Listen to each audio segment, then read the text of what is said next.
We are now live on Facebook with Roger with me, wonderful, wonderful teacher and my mentor. And I thought that today we will just tap into something that has been a sort of a new thing in terms of, if I'm going to mention something about one very top organization, ICF. Um, they, for all these years that they have been existent, for the first time ever, that they started talking about when the coach becomes a coach, that the coach has to have a mindset of being a coach.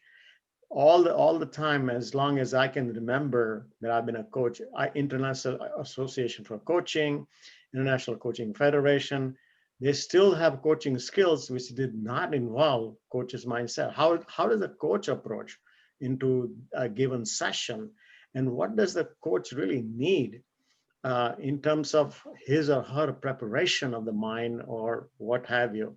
And I know, Roger, that you and Rebecca have really, really dealt with this for so many years from the very inception.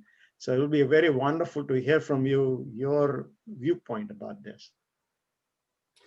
Yeah, well, thank you, Kalind. And I just want to mention that I feel you're a mentor to me. So we have a mutual, maybe we have a mutual mentality.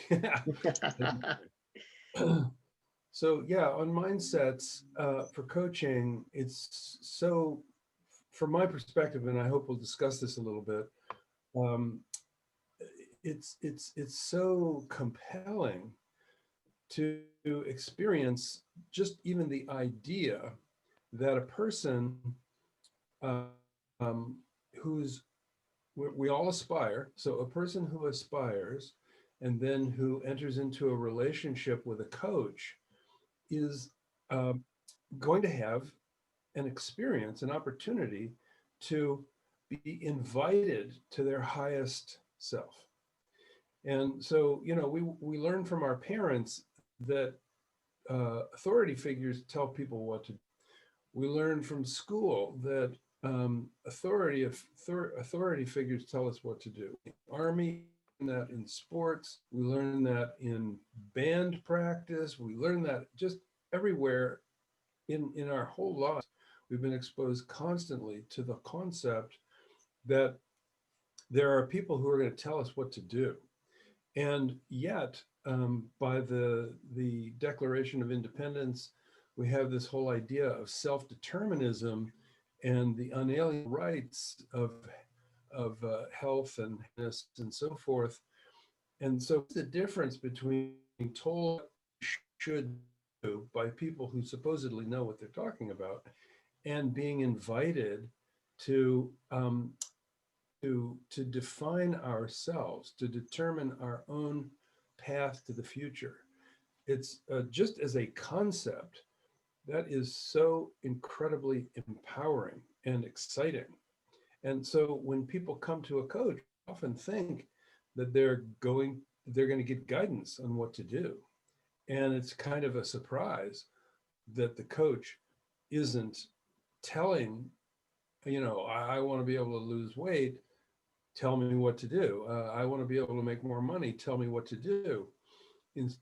Instead, the coaching process, particularly the Circle of Life coaching process, which basically goes from what is our spiritual nature embodied as a life purpose, and then cultivated and refined into intentions and goals. So that whole descent of the spiritual essence of ourself, now in time and space, being invited to not turn to experts, but to turn inward and reflect and explore and cultivate, is it's just incredible how it works. And it's interesting for the individual who seeks coaching because they want to be told what to do. It's very usual for such an individual to be very inspired by the fact that the coach is not going to tell me what to do, but in fact is going to support me in sustaining a kind of presence of mind and heart to be able to uh, reach for my personal star in life and experience my creativity, my productivity, my um, natural essence of myself being expressed in my relationships, my work, and my the things that I explore, the things that I do for fun in life. And it's also, last thing is, it's very liberating to be in a situation like that because it helps a person to um, gain strength to be able to, uh, shall we say, be with people who have certain expectations about who we should be and how we should act, and to have the strength to be able to say, no, that's not me. This is me. And I'm going to invite you, my friend, my family member, my boss, whoever it might be, to listen to me. That's very powerful. So, final phrase is, a coach mindset is one where the coach is there as a cheerleader, as an audience, as a guide certainly, but not a guide in telling what to do, but a guide in to the process of, reaching in to the person, supporting the person in reaching in to his or herself, and bringing forth like this golden buried nature, which basically will transform that individual for the rest of their life. Well, that's beautifully stated, actually, and it almost sounds like the coach will that there is inherent quality or positive attributes that the person has, like good, whatever may be the strengths that they are there. But when they require coaching and they come to a coach, I mean that's when they're not aware of this, and it almost sounds like the coach will empower this awareness and support them without, without telling them what to do, but then they themselves find the way, help them find the way, and that is very powerful. Now, an interesting thing that is also mentioned in one of these coaching skills that I read from ICF was that the mindset is great, but that the coaches themselves have to also realize that the process itself helps them. So the process, that's one of the statements that was made by the coaching skills, that the process, by going through the process, it helps them. Now, how is Circle of Life, the way you designed it, is not, not only doing that, but from what I hear from you and Rebecca is even more superior to it, where the coach himself or herself also gets empowered. Yeah, well, the foundation of the Circle of Life coaching, coach training, is to be coached. In other words, to see what it's like to be under the influence of expert coaches as a part of the training. So part one of the Circle of Life training is to actually experience using the coaching process with the trainers who are uh, top level coaches, and have a feeling, an experience of how empowering that is. And it's interesting because a moment ago you mentioned the word inherent, like inherent essential nature or inherent personal qualities or even inherent talents or skills. And I really like that idea because there's two parts to all of this. There's what we are given naturally, which might be buried, and we support the process through the coaching of revealing the inherent powers of the person.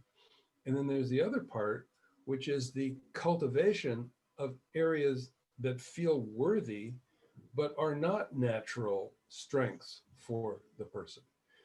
And so with this idea of being in the coach training of being in the dynamic where the coach trainee is being coached by the trainers, as a group through a beautiful, recently developed video-based program, and then go on to learn skills and talents of a coach later. What happens in that process is being coached is to recognize the part of oneself that one would like to cultivate.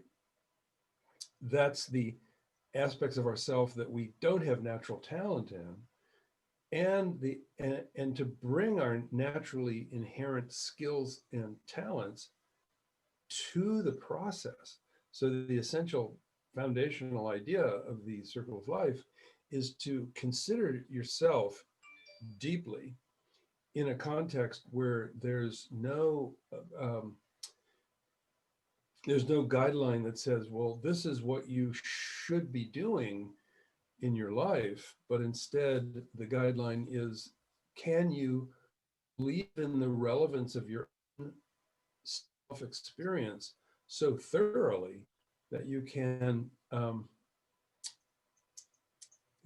believe what you find when you turn your attention inward and reflect with great sincerity? Because a lot of people don't feel like it's relevant to reflect internally, because they don't believe that they know enough, or they don't believe that they have enough good luck, or whatever that might be. So the point that I'm making is that the being coached process of the circle of life training allows an individual to experience what we call the strengths, and then what we call the areas that could use cultivation or refinement, and actually bringing those strengths to bear on the areas that need help. So that's like saying, find your inherent power and then bring that power to bear on the areas of your life that you feel are worthy of improvement, that have not yet been improved. Yeah, yeah, yeah. I see that. I think that's very powerful.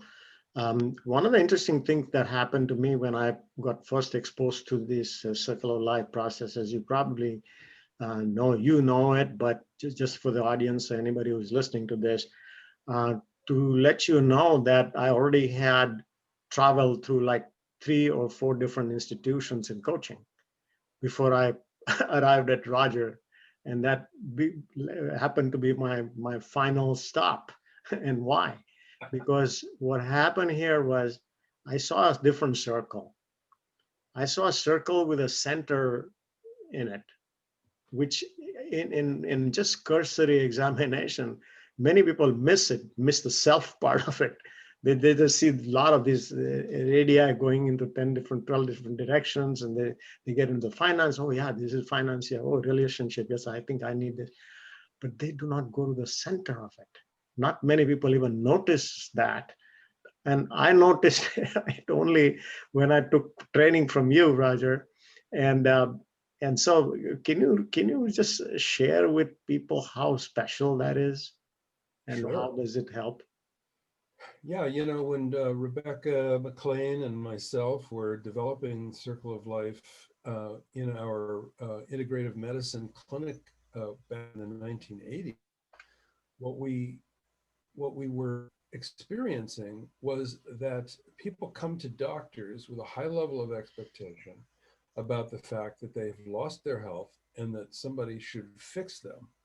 And with Chinese medicine and massage and any of the shall we say holistic type uh, medical modalities, uh, there's always the the process of what does the person do between the treatments.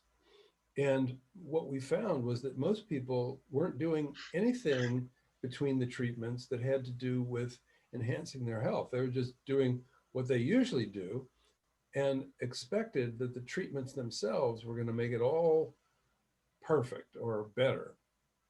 And sometimes that does happen when we have acupuncture or massage, or chiropractic, or take herbal medicine, or any of the natural healing type modalities, there can be an immediate result. But more frequently, the whole recovery of health is based in the idea that the behavioral side of life that may have created the problem, which could be anything from overworking to overplaying to nutritional deficiencies, to stressors and anxiety and depression, or whatever that might be, all contributing to this challenge. And it doesn't have to be a health challenge. It can also be a career challenge, or a relationship challenge, or a financial challenge. We found that, that people weren't taking care of themselves. And so we decided to put the words self-care in the center of the circle. And it has two definitions. The first definition of self-care is doing self-care things like hydration, rest, nourishment, exercise, and so forth. The second definition of self-care is being alert to how to take care of yourself in a relationship, how to take care of yourself in your finances, and to have the topic, when we say finances, we think of that as like it's almost like an academic topic. When we talk about relationships, we think, well, that's, yeah, I'm in relationships, but I guess we're going to learn something from experts in relationships about what we should do. And the answer is to both of those is no. Yes, you can have a relationship expert in your life. Yes, you can have a financial advisor in your life, of course.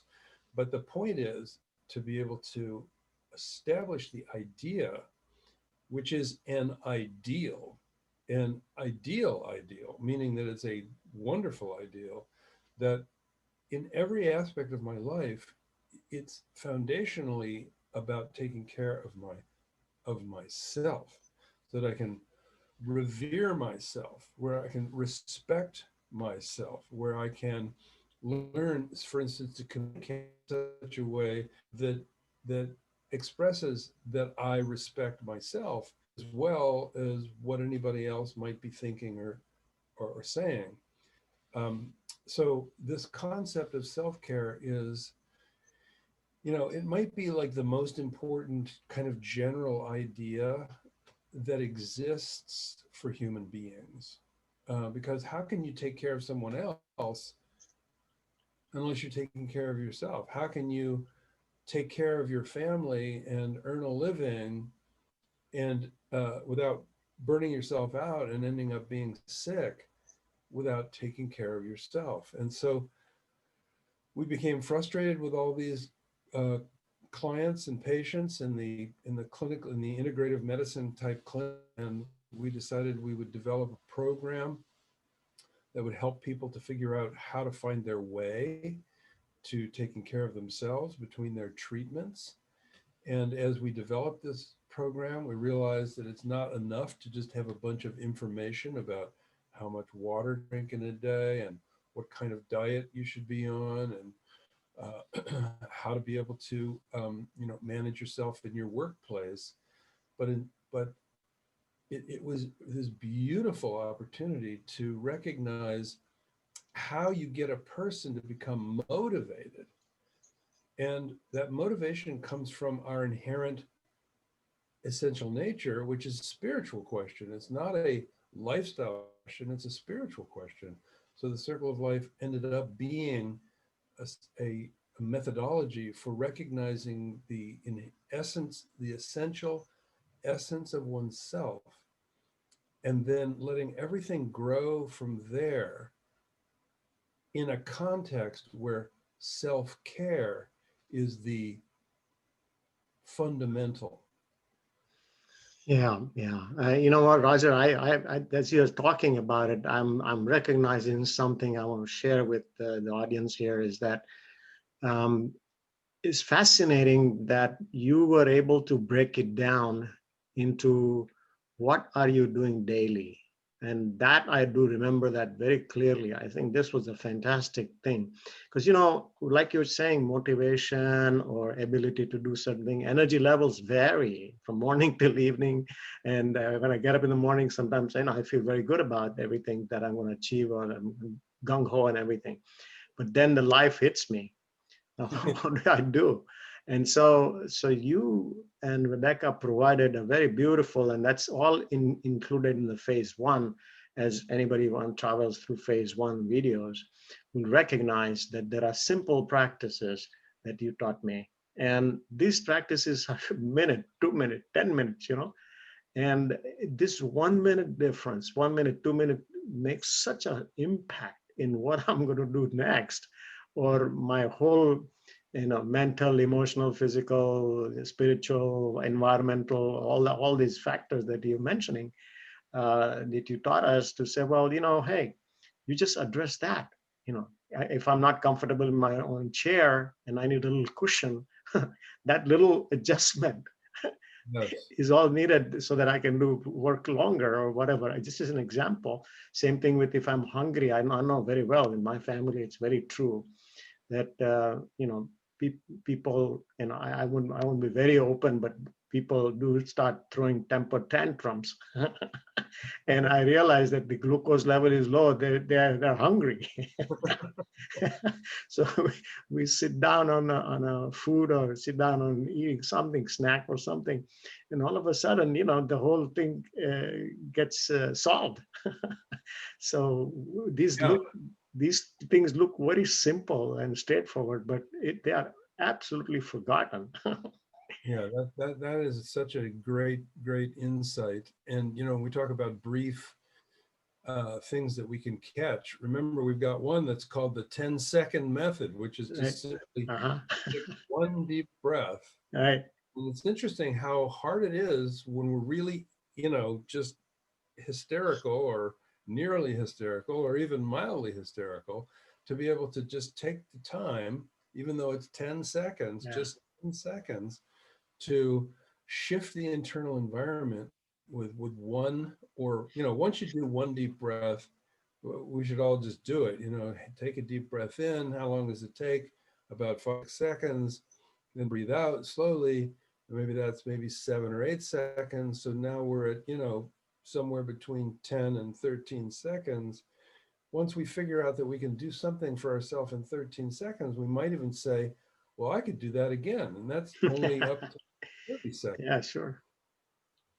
Yeah, and this is so powerful. And so, Roger, in sort of a concluding thought process here, because many people who have been listening to this recording or on the Facebook here, um, if you have liked what the process seems to be for solving their problems or addressing some situation or finding answers in whatever you're going through, and want to experience the coaching, then we have Roger, Rebecca, and the whole team has created a fantastic phase one recordings. And what Roger is mentioning now, all these little things will be all included in there. So it's a self-driven process, phase one, but self-driven in the sense that it's so evident as you start going through this. And I've had the experience of doing that, so I know exactly how automatically this solutions show up. And they show up in my own way, but they do show up. And so that's the process. If you want to experience that, and then furthermore, if you're saying that, gee, I'm ready to help others because I found this huge, a very expensive bit of cure for a lot of a lot of situations, and I can offer to help the people. And then phase two will be for you to become a coach.